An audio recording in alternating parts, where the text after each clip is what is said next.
Alright guys, a quick one. Here, I'll detail how to make Google Photos default on iPhone. So if at the end of this you found this offer informative, please don't forget to like and then subscribe. Now, to make Google Photos as default Photos app on your iPhone, all you need to do is go ahead and open the Settings app. Click on your profile name, locate and click on iCloud. Then, click on Photos or click on See All, locate Photos. That is iCloud Photos.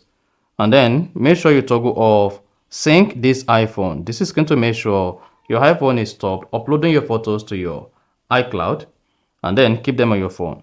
After that, go ahead and open the Google Photos app. So just go ahead and then search for photos. Click on the Google Photos from the search results. Click on the profile picture at the top right. Scroll down, locate and click on Google Photo Settings. Then click on Backup and then turn on Backup. And then you are good. Henceforth, your iPhone will back up your photo automatically to Google Photos instead of backing up to iCloud. So that's exactly how to make Google Photo default app or default Photos app on your iPhone. If you found this offer informative, please don't forget to like and then subscribe.